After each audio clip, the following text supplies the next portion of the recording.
Major data security breaches continue to make headlines. Are you prepared? Standardizing your security framework will help you stay competitive, be a reliable business partner, and manage intellectual property, financials, and employee and customer information. The American National Standards Institute, or ANSI, offers the standards you need in one place through standard subscriptions, a cost-saving, fully customizable solution. Sign up for your free trial at securityweekly.com/ANSI. The modern attack surface is vast and permeable, extending from the data center to the cloud and device edge. Security teams are stretched thinner and thinner as they try to cover this ground. The result? More high-profile breaches hit the news every day. Don't let your organization be next. ExtraHop delivers security from the inside out, helping enterprise security teams detect threats up to 95% faster and cut staff time to resolve by 2/3 or more. Act with confidence. Learn more at extrahop.com/securityweekly. Let the team at Black Hills Information Security test your defenses. With over 10 years of experience in penetration testing, red teaming, and threat hunting, the testers at Black Hills will help you find the holes in your security before the bad guys do. The team at Black Hills cares about educating and sharing their knowledge by creating countless blogs, open source tools, and webcasts for you to learn more about the tradecraft of pen testing and red teaming. Visit securityweekly.com/BHIS to join their mailing list and view the latest blogs and webcasts from Black Hills Information Security. Welcome back to Business Security Weekly. I am your host, Matt Alderman, joined by Jason Albuquerque. Security Weekly will be at Hacker Halted in Atlanta this October 10th and 11th. The EC Council is offering our listeners a 15% discount to sit for any of their bootcamp courses or workshops. Visit securityweekly.com/Hacker Halted to register now. Also, register for our upcoming webcast with Viavi, ISC Squared, and our very own Security Weekly's How to Evaluate Security Vendors Without Losing Your Mind by going to securityweekly.com/webcasts. If you missed any of our previously recorded webcasts, including a great session with SaltStack on automating configuration management last week, you can find all of our on-demand content at the on-demand library at securityweekly.com/on-demand. All right, Jason, some articles for the week. I got some of yours in here. Yeah. I got a few of mine in here. We got a little mix today. Man, these are great. Yeah, I started with this Mastercard CTO. You know, one of the feedbacks we heard from some of the listeners was, you know, bring in real leaders and talk about the things that they suggest, right? And this came from an article, not from a leader, but somebody that's covered the leadership space for a while. So part of what I do in the leadership portion of this is look for interviews with leaders that can provide good tips and traits on that side. So this one from the Mastercard CTO reveals must-have executive leadership traits. And the two that really get focused in this article, one is good judgment. Yep. And he says, especially with technology decisions. And we just talked with Edna a little bit about this. Yeah. You know, as technology's changing, it's hard to keep up. But when you make a decision, think about that as part of your decision-making process, knowing that things are going to change. So don't try to lock yourself in to a specific technology or a vendor because it's going to change. Absolutely. Yeah. I mean, it's one of those scenarios that, you know, as a leader within my organization, I always try to create an architecture that, like we talked about with Edna, is more elastic, right? I call it the Lego program. If we build an architecture that, you know, is built correctly and sustainable, I should be able to pop that yellow Lego out, pop in a green one, and continue on with our business, right? And just have that ability to sustain, even though you're changing something within the model. Yeah. His second point, which is something we all have to do, is developing great talent. Yeah. Right. Just because we know finding good talent's hard. If you can develop and keep good talent, that will help the organization. You need other good leaders in the organization. And he talked a lot in this article about developing good talent and then obviously keeping them, because I think that's the other big challenge. And it was the combination of both, right? Because one of the things that it said is that you can't let decision making be concentrated, right? You have to be able to disseminate that decision making across the team, because then you have collaborative, high quality judgment calls at the end of the day, because you're making intelligent decisions. You have multiple perspectives. You have people within the team who are empowered to make these decisions. And now you're getting that really high quality decision. Yeah. So the second article I brought in, this is your article, and I want you to introduce this one a little bit on Baldheaded Leadership. I summarized it in the wiki. Yep. But I think the opening part of this article is really interesting to me. So I want you to introduce Yeah, so I I picked it because of the intro. I mean, the intro was just, it just grabs you, right? So it's coming from the perspective of someone who's giving a keynote speech, right? They're giving a keynote at a company's annual conference. And the person who was speaking right before the keynote was the chief operating officer of a large company. And this person got to witness this speech that was going on before his. And what ended up happening is she got on stage, and obviously, she was afflicted with cancer, right? She had been going through chemotherapy. She was obviously, had lost her hair, and she went on stage and just owned it, right? And as the speech was going on, the gentleman was getting more and more enamored and brought in by how good of a leader this person was, and looked over to someone who was a colleague of hers and said, well, what are your thoughts about her as a leader? And they said, she is absolutely awesome. She is genuine. She's a great leader. She builds trust. She's courageous. She's transparent. They just started going through all of these high quality traits that every leader should have.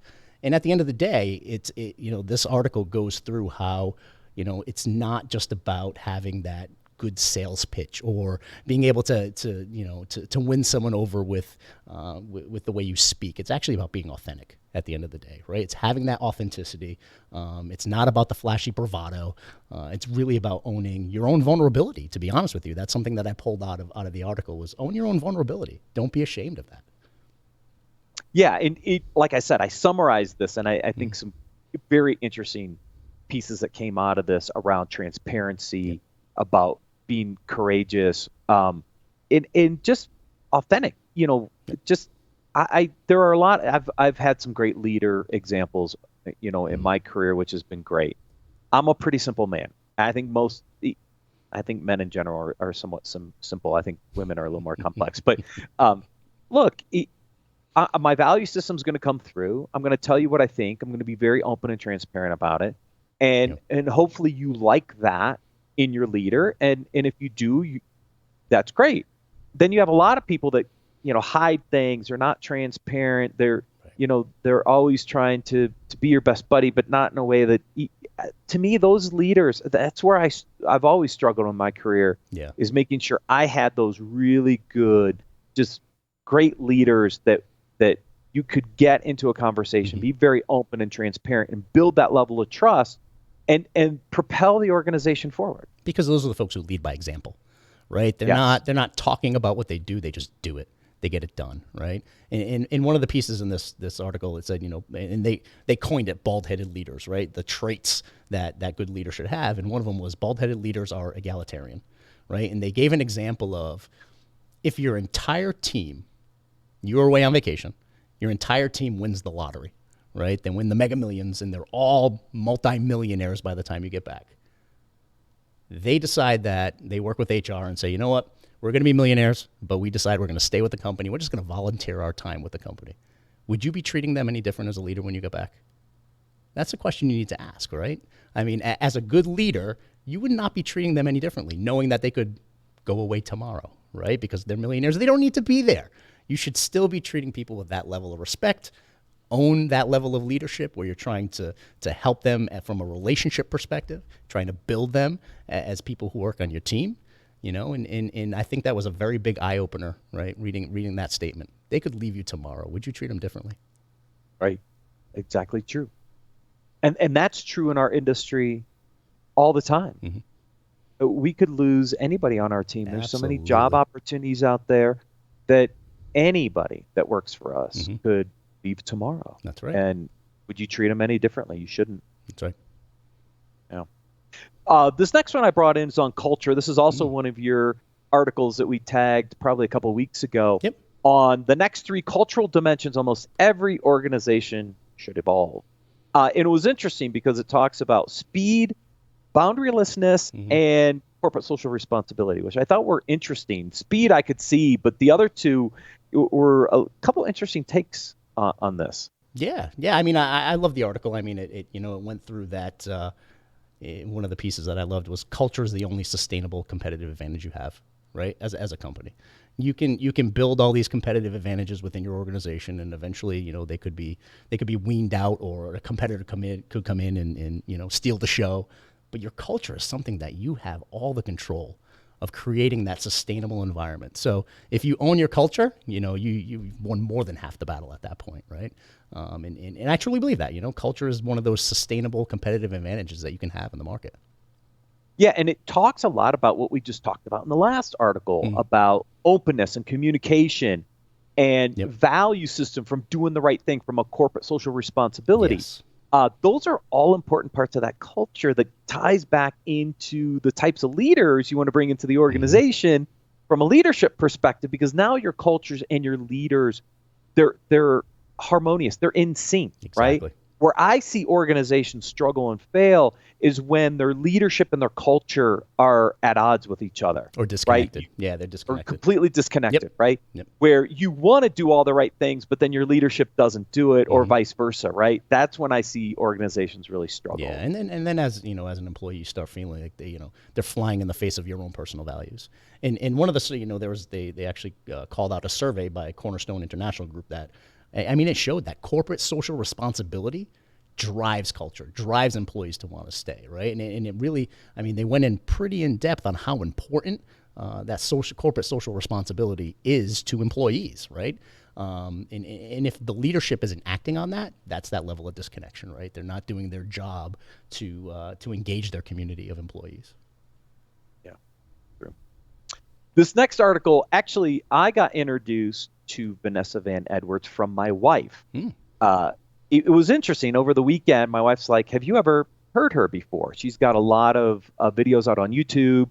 She's done a bunch of interviews, and she focuses on, she's a behavior scientist, and she talks about the science of people. And what I thought was really interesting, and I'll bring some more segments on as we go, because I think she's done some great stuff that just helps us from a communication perspective. But as I was going through the website over the weekend, I said, I got to pull this one in, because this is one of my pet peeves on how to present, right? Presentation skills, how do you present as a person? And I've done a lot of training in my background when I was at Qualys and at RSA and Tenable on presentation skills and speaking skills. Not all of us get to go through those. Right. So I thought it'd be really good to bring some of those articles onto here to talk about communication. And the first one I want to focus on is the presentation skills, because I think it's one we all face daily in our jobs. And I thought these 10 ideas would help our audience the next time they go to do it. I absolutely love this article. So thank you for adding this to the feed, because, public speaking is something I want to be doing more of. Obviously, I'm coming on the podcast as a co-host. I'm speaking at more events. And really, it's something for me that, for me to mature, I want to make sure that I'm honing in my skills for public presentation. And there are a few items in here that I grabbed that I really focused on. The importance of things like color and font, right? Just that level of detail within your presentation matters so much.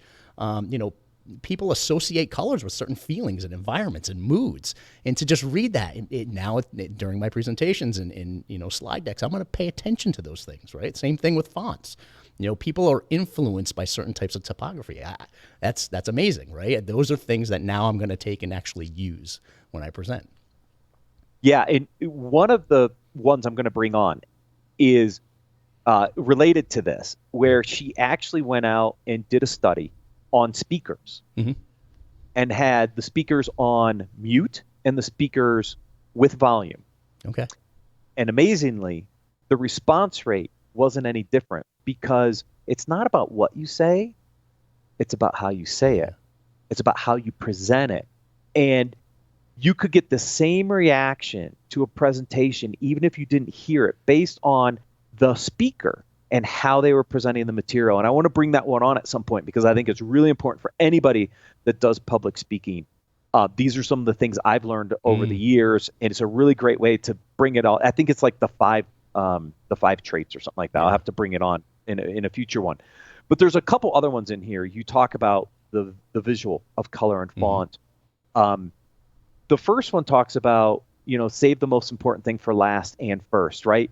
The organization of what it is that point you really want to get across, and how do you get people engaged at the front end, and then how do you bring it back and kind of close the loop at the end. I think really good presentations out there really do a really good job of setting it up and then bringing it back home at the end.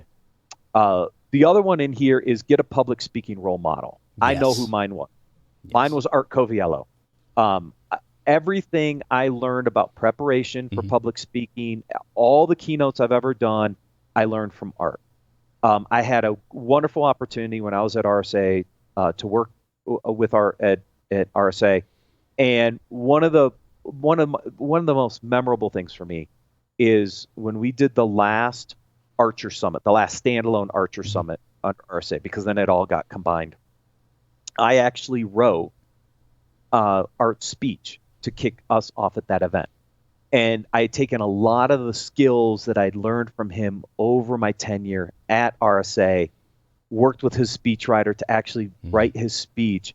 It was an honor because he taught me so much about the preparation behind delivering an effective keynote. And if you have a role model like that, you can learn so much by watching and understanding how they prepare to do what they do. Yeah, that's awesome. I mean, that's on my bucket list, right? Like I said, some of my aspirations are to do more of that. So maybe Matt, you can be my public speaking mentor. How about that? Oh, we can try it. Because there's a couple other really good things down here at the end. Vocal variety, right? Because you want that engagement with the audience. You can't script this thing and monotone it. You've got to have that passion and that vocal variety. You have to work the stage. You have to know your audience. You have to engage every aspect of that audience. If you ever go out and watch really good speakers, you see them engaging the entire crowd, not just one section, right? They're not staring at one place. And then the last one, which we talk about a lot. She calls it ending with an exhale. What I call it is the pause. Right. That break. Yep. That allows people to really consume what was said and then get ready for the next thing. And it's one thing for me. It's one of those things that when I do speak, I have to think about, because again, I'm full of energy typically. I can sit there and just speak all day long and just rattle things off all day long, and I sometimes forget to pause. I sometimes forget to take that break, right? Because I just get on a roll and keep going and keep going and going. And you forget that, hey, wait a minute, you actually have an audience here who's listening. They're trying to take things in. If you go too fast, they're not going to be able to consume it all. So just slow it down a little bit, end with the exhale, give that good pause. So yeah, these are some great tips that I'm taking back personally. Yeah, I thought these were great. We try to do it here. Sometimes it's hard when you're on the podcast. I pause just to make sure you and Paul don't have a question. Being remote, it's always, but it does help. It really does help. And it's part of your preparation. You have to know where you want to take those pauses and where you want people to kind of recover. And so in your rehearsals and your practice, these are things that I always would work on when I would prepare for a presentation. Strategically placed, yeah. Yeah, exactly. And somebody asked me on Twitter a few months back, how many dry runs did you do? I did no less than 6 to 8. I mean, in front of a mirror. Yep. Like I would do my presentation in a mirror, like staring at myself 6 to 8 times just to make sure I was comfortable with the delivery and how it was being delivered. I would actually record it so I could go back and listen to it and see where I didn't take my pause or I missed something so that I could improve it. And that's part of my routine whenever I prepare. And that's a great point. I mean, one of the, I think it was number 7 that said, get an app. There are apps that can do all that stuff for you. Record it, time it, right? Give you some of that cue. And I'm going to go on that link and grab one of the best reviewed apps, and I'm going to start using it. To me, I just use my phone. I just use the audio recording on my iPhone. That's what I did is I recorded into that. It timed it. Then I could go back and listen and see what I missed or where I need to improve, and then I do it again. I record it again. Yeah, that's awesome. Yeah. Number 5 is your Gen Z article, Mentor, Don't Manage. Right. So being a leader within my organization, this is something that other leaders and myself are having conversations all the time, right? It's the new breed of employee, and how do you make sure that you're engaging them to the highest ability possible, right? And this article actually goes into an organization that was prompted to do something what I consider a little dramatic, but I'd love to get your take on it, right? But they saw that their younger employees were more stressed, more anxious than some of the other folks on their teams, and they really started driving into why their peers were handling things a lot easier. They weren't. It wasn't as difficult for them to meet deadlines, and they weren't as stressed out on the job. And when they started digging deeper, they realized that the younger employees needed different techniques, different management techniques to make them successful. One of the things that they had was they actually changed their management model, and they actually did away with managers holistically, and they had coaches. And they had a 1-to-6 ratio for coaches, 1 coach to 6 employees. And they actually found that it was helping the younger employees be less anxious, get more accomplished, and be more ingrained into the organization. And they came out and they said, you want to know what? The younger generation, they want to be mentored. They don't want to be managed. And that was kind of the outcome that came out of that test, I guess you could call it. Right.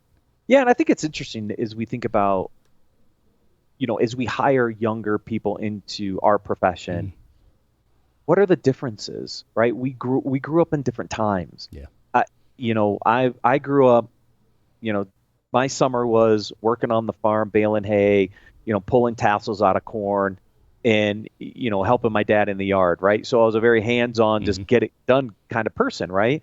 But now you think about the younger generation that probably aren't doing some of those things that I used to do, and they're on their phones or they're interacting with social media, and it's very different environment that we grew up in. And so understanding how to motivate and help this younger generation come into the workforce, I think is important. And I think this is an interesting result, right? Is they want to be mentored. They don't want to be managed. Yeah.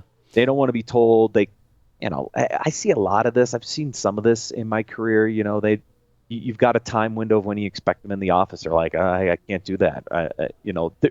They don't like some of those rules, right. Which is interesting, right? But if you give them the ability to say, look, if you got to get your work done and, record your hours, maybe it's not within a window. Maybe it's whatever works for them. All right. And being flexible in that, but allowing them to succeed, I think is going to be important as we bring that younger generation. Yeah. And I mean, one of the big things that came out of the article too is we're dealing with the first generation that was 100% technology driven, right? They had a problem, they'd pick up their phone or pick up their computer, they'd Google it, they'd find their own answer, they'd find their own solutions, they'd fix their own problems. And we need to, where in my day I'd have to go, Dad, drive me to the library, I got to go look this up, I got to, you know what I mean? And then, once we got online and, I had the old dial tone, I'd still have to do that because sometimes I would never be able to get online and, the internet connection sucks. So I'd still have to go to the library anyway, right? But at the end of the day, we have problem solvers, right? We have a generation of folks who grew up solving problems on their own. So we have to take advantage of that mentality and that ability for them to solve their own problems very quickly and effectively, right? Yeah. And that leads into our last article, which is the 7 tech skills managers hunt for. And look, there's no surprises on this list for me. None, right? Cybersecurity, cloud security, cloud computing, cloud architecture, business intelligence and reporting, because at the end of the day, you still got to make sense of all this data and make decisions off of it. Database management, data is still going to be pretty high. It's 6th on the list. And then you've got virtualization, enterprise resource planning, implementation, DevOps. I thought DevOps was interesting down here at 7. I thought it would be a little higher up on the list. Me too. But this is the world we're in. Yeah, folks. And I mean, from the article, it's just going to get worse, right? I mean, it says in there more and more businesses are tying technology for them to be able to actually run the business, right? So the demand is going to get higher and higher. All the way down to construction firms are now, they're running their business on technologies. So the demand for these skills are going to be higher and higher. And one of the things in the article that was great was start building in-house talent, right? You want to be able to speed up that recruiting process. Start looking from within, right? Stop the bleeding and start building that talent pool from inside your four walls. Yeah, exactly. We actually did a session on Application Security Weekly earlier this morning on how to build a program internally, external resources to go look for your employees to build that program around. We actually also, there's a top 10 cybersecurity university list out there that I'm going to link into that segment, because I think there's an opportunity to educate earlier in the process. We were talking about the Cyber Patriot program in the high schools. Absolutely. There's collegiate level activities happening at the college level. You see more cybersecurity degree programs now than ever before. Yeah. And a bunch of other resources to help. And then companies doing apprenticeship programs, right? I mean, that's huge. Our organization, we thrive off of apprenticeship programs because we want to be building that skill set from, folks whose careers may not have aligned to technology or cybersecurity, but have the aptitude. And we pride ourselves on finding that aptitude, finding the folks with the right attitude, and then putting them through that type of a program. Yeah, and we've got one heck of an intern in-house right now. You absolutely do. He's 15. The kid's a rock star. I told his dad, I said, this kid's going to go places. His coding skills with his security background, the sooner, I think internships and other programs all are great to help develop internal talent. Absolutely. Thank you, Jason, so much for joining me while Paul's out. And thank you for joining us, everyone. We'll see you next week on Business Security Weekly.